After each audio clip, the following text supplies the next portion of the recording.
The summer of 43 dawned under a sky heavy with unspoken dread, a season destined to witness the most brutal clash of steel and will ever conceived in the theatre of terrestrial conflict. The German war machine, a beast of oiled gears and calculated aggression, massed its armoured might, a Panzer Armada unparalleled in the annals of mechanised warfare, confident that the intricate, stalwart defences erected by the Soviet legions would crumble into dust before the relentless onslaught. Theirs, they believed, was the strength to obliterate resistance in a matter of fleeting hours. Yet Marshal Gueorgui Zhukov, a man sculpted from the very iron of Soviet resolve, harboured a different vision, an intricate tapestry of strategy woven with threads of sacrifice and cunning. For 7 days, drawn from the deepest wells of human endurance, Soviet soldiers stood firm against the storm, weathering the fiercest gale the vaunted Nazi war machine could muster. When the precise moment, as cold and calculated as the tick of a watch, arrived, Zhukov unleashed his carefully conceived trap, a snare baited with blood and designed to crush the invaders. Operation Citadel, the name itself a grandiose echo of imperial ambition, represented Germany's last desperate gambit to seize the reins of the war on the Eastern Front, a final desperate bid to reverse the inexorable tide turning against them. Hitler, fueled by delusions of invincibility, had amassed a formidable force, 1 million men strong, a human tide poised to engulf the Soviet lines. 3,000 panzers, including the newly forged, terrifyingly effective Tiger and Panther tanks, prowled like metallic predators, bristling with destructive potential. 10,000 artillery pieces, their muzzles open in silent threat, stood ready to unleash a tempest of steel. 2,000 aircraft, winged harbingers of destruction, waited to claim the skies. This, indeed, was a force of unparalleled annihilation, a testament to the lengths the German Reich was willing to go in their quest for supremacy.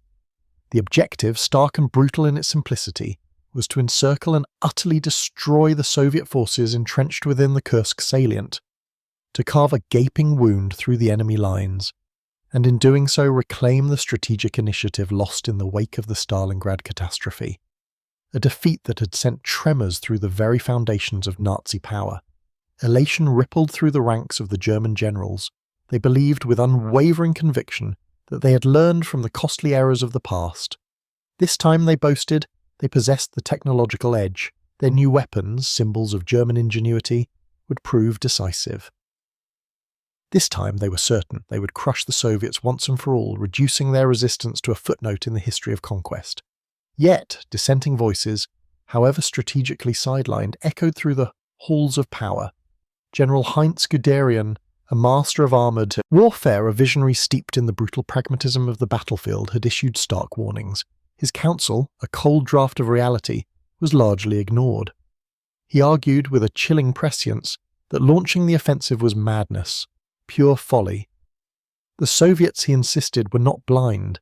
They anticipated the attack. Their preparations, he argued, were extensive, their defences formidable. The losses, he predicted, would be catastrophic, a hemorrhage from which the German war effort might never recover. But Hitler, intoxicated by the fumes of power and desperately clinging to the illusion of victory, needed a triumph.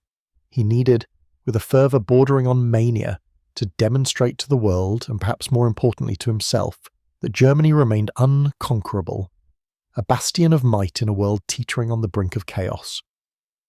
Unbeknownst to the German High Command, every meticulous detail of Operation Citadel, every strategic nuance and tactical permutation had been painstakingly revealed to the Soviets by a network of spies, men and women operating in the shadows, risking everything to penetrate the inner sanctums of the Reich. Zhukov, a master strategist whose intellect was as sharp as tempered steel, knew the precise date of the impending attack. He knew the routes the panzer divisions would traverse, the paths etched onto maps with the promise of conquest. He knew every division, every target, every planned manoeuvre. His knowledge, a comprehensive mosaic of enemy intentions, was complete. With painstaking care, he had orchestrated an elaborate trap, a web of interlocking defences, so intricate and formidable that when it finally sprung shut, it would crush the German war machine, reducing it to smouldering wreckage, a testament to the futility of their ambition. The dawn of July 1943 found the German forces poised, coiled like a viper ready to strike for the commencement of the assault. Thousands of tanks, their engines roaring in a guttural symphony of destruction, maneuvered into attack formations, their presence a tangible manifestation of impending violence. German soldiers, their faces etched with a mixture of anticipation and apprehension, meticulously cleaned their weapons, those instruments of death that would carve a path through the enemy ranks. They penned last letters home, their words imbued with a longing for peace, a fragile hope for survival. Mentally, they steeled themselves for what they believed would be another glorious victory for the Reich, another step towards the realization of their twisted vision of world domination. On the Soviet side, a stark contrast prevailed. Soldiers, their faces grim with determination, dug trenches deeper, reinforcing their positions against the coming storm. They meticulously inspected their anti-tank guns, those stalwart guardians of the motherland, ensuring their readiness for the impending onslaught. They prepared Molotov cocktails, crude but effective weapons of desperation, a fiery testament to their resolve. They waited, their patience forged in the crucible of past defeats, their spirits unbroken. They knew, with a chilling certainty, what was coming, the weight of the German war machine descending upon them like an avalanche of steel. With tireless labour and unwavering dedication, they had constructed 8 successive defensive lines, each more lethal than the last. A gauntlet of fire and fury designed to bleed the enemy dry. They had sown the earth with 500,000 mines, a deadly tapestry of destruction concealed beneath the verdant fields the panzers were destined to cross. Anti-tank artillery, expertly camouflaged and strategically positioned, occupied every hill, every forest, every village, creating a killing ground of unparalleled scope. On the 5th of July, under the veil of pre-dawn darkness, Zhukov, with a grim resolve etched upon his face, ordered a massive, preemptive artillery barrage against the concentrated German positions. Thousands of shells, whistling through the air like vengeful spirits, rained down upon the German tank formations, inflicting chaos and destruction before they could even commence their carefully orchestrated offensive. The impact was devastating, not only in its physical toll, but also in its psychological impact. The Germans realized with a chilling certainty that the Soviets knew exactly where they were, exactly when they intended to attack. The element of surprise, the crucial advantage upon which they had based their plans, had vanished, dissipated like smoke on the wind. But it was too late to retreat.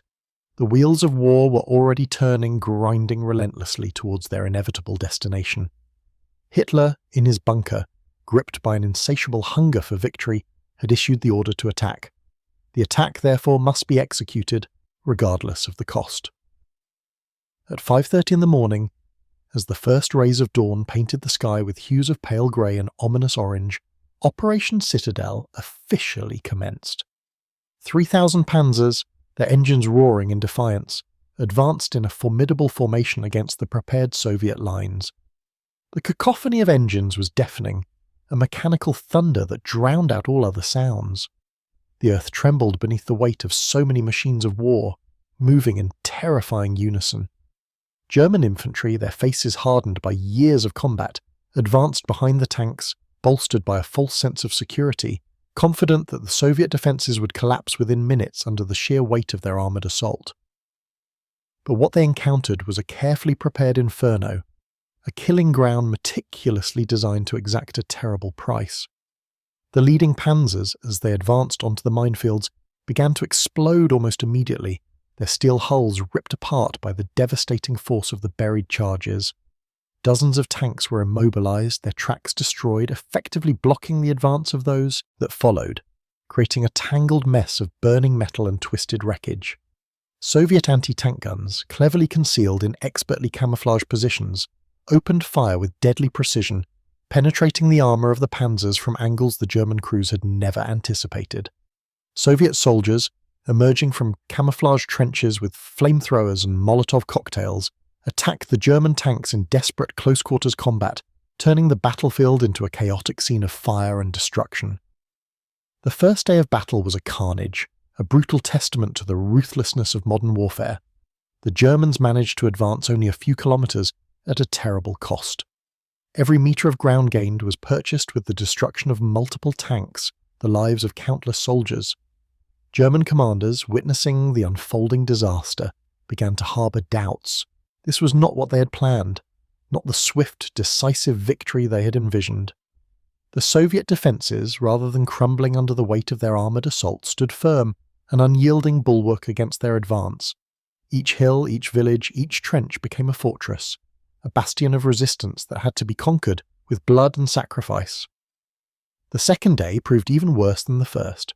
The Soviets, under the cover of darkness, had brought in reinforcements, bolstering their already formidable defences.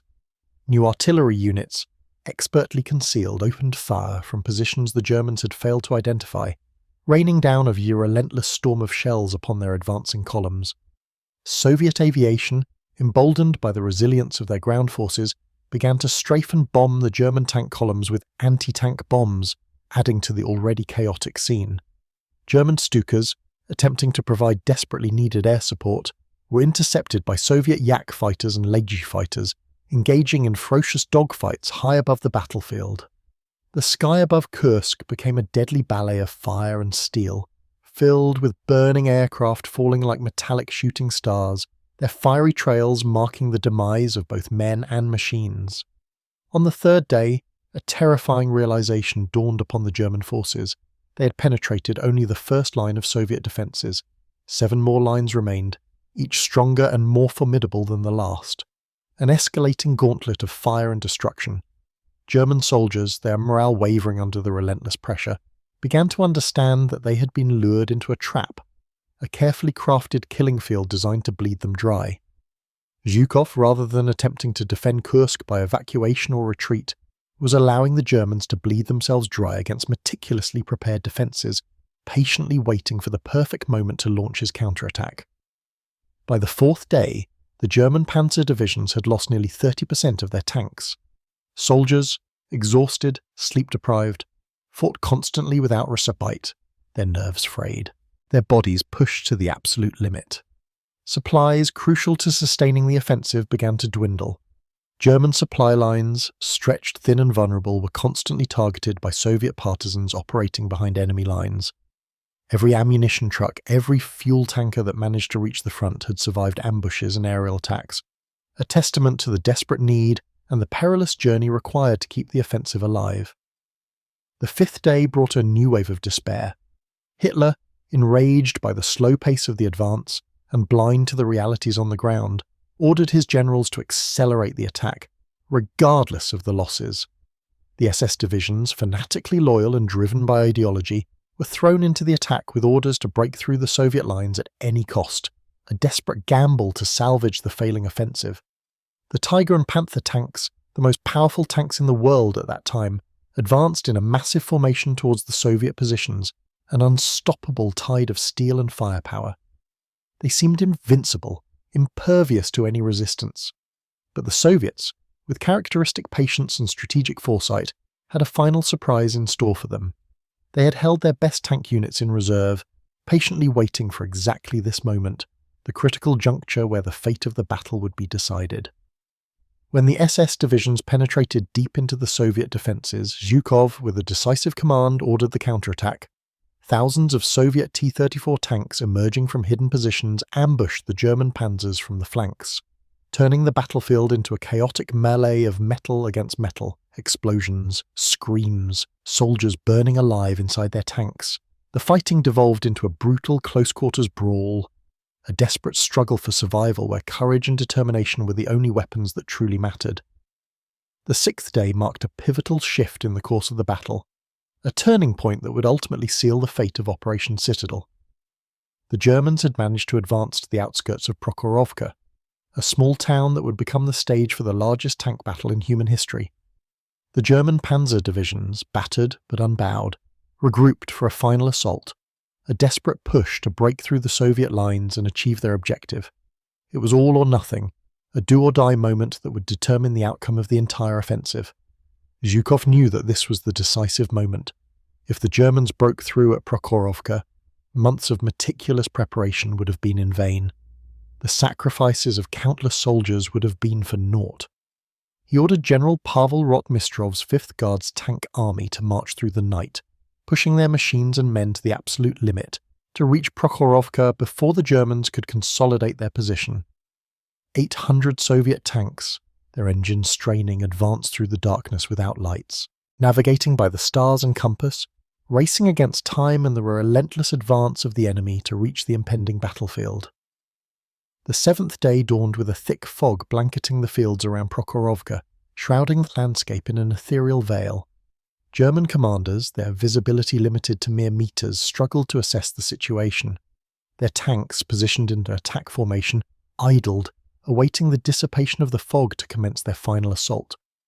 Unbeknownst to them, on the other side of that obscuring curtain, 800 tanks under the command of General Rotmistrov were strategically positioned, poised, awaiting the signal to attack. At 8:30 in the morning, as the first tendrils of sunlight pierced the fog, the dense mist began to lift, revealing a chilling vista that filled the German soldiers with dread. An endless line of Soviet T-34 tanks, their silhouettes stark against the horizon, advanced towards them in Abskista's unstoppable formation. The ground trembled beneath their treads, the roar of their engines a guttural dirge heralding the apocalypse. The Germans, jolted into action, opened fire immediately, unleashing a barrage of shells against the advancing Soviet armour. But the Soviets, undeterred, continued their relentless advance, absorbing the losses, closing the distance with unwavering determination. Rotmistrov, a man of steely resolve and tactical brilliance, had issued specific orders to his tank commanders: close the distance as quickly as possible. The German Tiger and Panther tanks possessed superior guns, capable of destroying T-34s from long range. But in close-quarters combat, the advantage would be negated. The T-34s, faster and more manoeuvrable, could exploit the German tanks' weaknesses. If they could engage at close range, the sheer numerical superiority of the Soviet forces would overwhelm the Germans. What followed was an inferno of metal and fire that raged for 12 uninterrupted hours, a maelstrom of destruction that would forever etch itself into the annals of military history. Tanks collided deliberately with one another, their steel hulls grinding against each other in a cacophony of destruction. Tank commanders, with reckless abandon, fired their personal sidearms through the open hatches of enemy tanks, desperate to eliminate the threat. Soldiers, their bodies engulfed in flames, leaped from their burning tanks only to be crushed beneath the treads of other advancing machines. The battlefield vanished beneath a choking cloud of black smoke, obscuring the carnage, the sacrifice, the horror of the conflict. The acrid smell of burning fuel, seared flesh, and molten metal permeated the air, an unbearable olfactory testament to the brutality of war. The Germans fought with desperation, their backs against the wall, acutely aware that if they lost at Prokhorovka, Operation Citadel would have failed completely, plunging the Reich into a deeper crisis. The crews of the Tiger tanks, with unwavering courage, fired shell after shell, destroying Soviet tanks one after another, but for every T-34 they destroyed, 2 more appeared, seemingly from nowhere, pressing the attack. It was like fighting an unstoppable tide of steel, a relentless wave that threatened to engulf them completely. By mid-afternoon, the fields around Prokhorovka were littered with the wreckage of destroyed tanks, a graveyard of metal stretching for kilometers in every direction. More than 700 tanks, from both sides, burned or lay motionless, their crews entombed within their steel coffins. The smoke was so dense that pilots from both sides were unable to see the ground, forcing them to rely solely on their instruments, blindly navigating the battlefield. Explosions continued to erupt across the landscape as the ammunition of the destroyed tanks detonated in chain reactions, adding to the chaos and destruction. As night finally descended on the 7th day, both sides, utterly exhausted, disengaged from the brutal conflict, withdrawing from the battlefield out of sheer physical and emotional depletion. The surviving soldiers, their faces grim with shock and disbelief, were unable to process the scale of destruction they had witnessed, the sheer magnitude of the carnage. Never before in the history of human conflict had so many tanks clashed in such a confined space. Prokhorovka had become a sprawling cemetery of metal, extending for kilometers, a silent testament to the horrors of war. But there was a crucial difference, a strategic disparity that would ultimately determine the outcome of the battle. The Soviets could replace their losses. Zhukov had maintained massive reserves of tanks, patiently waiting for exactly this situation. Within days, new T-34s would arrive at the front, replenishing their depleted ranks, ready to resume the offensive. The Germans, however, did not possess such reserves. Every panzer lost was irreplaceable, a strategic blow from which they could not recover. German industry, already strained by the demands of the war, could not produce tanks quickly enough to compensate for the catastrophic losses suffered at Prokhorovka. The industrial arithmetic was simple and brutal. The Soviets could afford to lose more tanks because they could produce more tanks. The Germans could not. Prokhorovka also revealed the limitations of technology without strategy.